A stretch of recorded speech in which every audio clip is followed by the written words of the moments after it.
Hello dear student, myself Vijendra Suryavanshi, Assistant Professor Sri Rautpura Sarkar Institute of Pharmacy, Kumari Durg.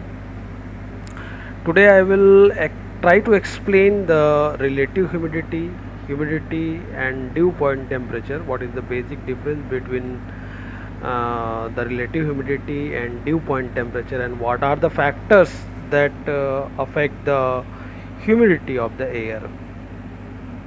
इसी को दूसरे भाषा में समझने की कोशिश करते हैं। किसी दिए गए टेम्परेचर में एयर की मैक्सिमम होल्डिंग कैपेसिटी का परसेंटेज मॉइस्चर कंटेंट जो को रिलेटिव ह्यूमिडिटी कहा जाता है। फॉर एग्जांपल, तो एक एग्जांपल से समझने की कोशिश करेंगे। Assume that 20 degree Celsius temperature में किसी एयर सैक में 4 ग्राम वाटर वेपर मौजूद है, प्रेजेंट है, जो कि उस एयर सैक की होल्डिंग कैपेसिटी से कम है। At that particular time the relative humidity of air sac is 27%.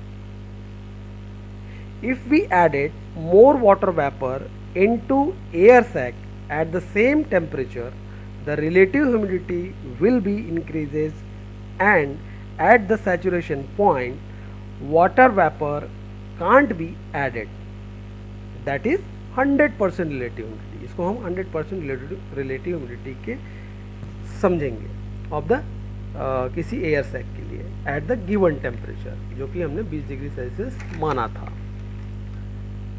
If we added more water vapour, यदि हम और ज़्यादा वाटर ऐड करने की कोशिश करें, it is start to condense because there is no place for adding the water vapour. But if we increase the temperature, यदि हम टेम्परेचर को बढ़ा देते हैं तो उस एयर सैक में जगह बन जाएगी और भी वाटर ऐड करने के लिए। The holding capacity of air sac will increase and the air can hold more water vapour. As the result relative humidity will be decreases, क्योंकि जगह बन गई और भी वाटर आ सकता है।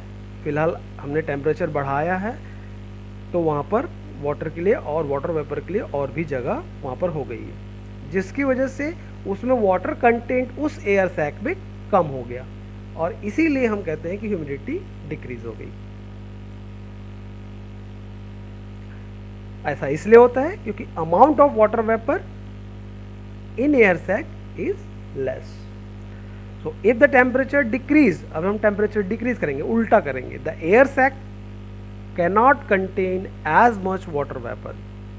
डिक्रीज कर दिए, जगह अब बढ़ने की बजाय कम होगी, as much water vapour, thus the relative humidity will increase when the relative, इसके आगे यदि हम relative humidity 100% तक यदि पहुंच जाती है ना, when the relative humidity reach 100%, the air sac cannot able to hold more water vapor, क्योंकि वो सैचुरेट हो गया, जगह पूरी ऑक्यूपाई हो गई। The temperature at this point is called, or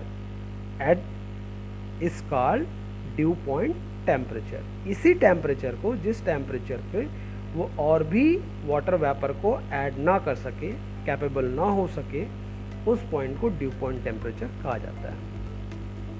when the temperature decrease below the due point temperature, condensation.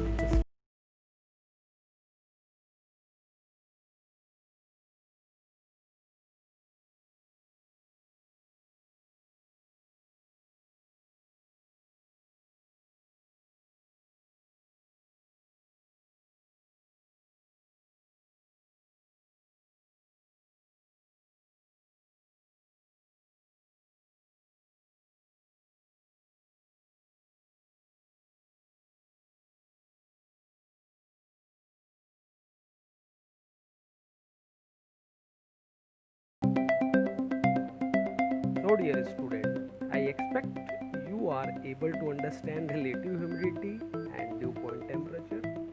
In the next video, I will try to explain how to measure the relative humidity. तब तक के लिए be safe,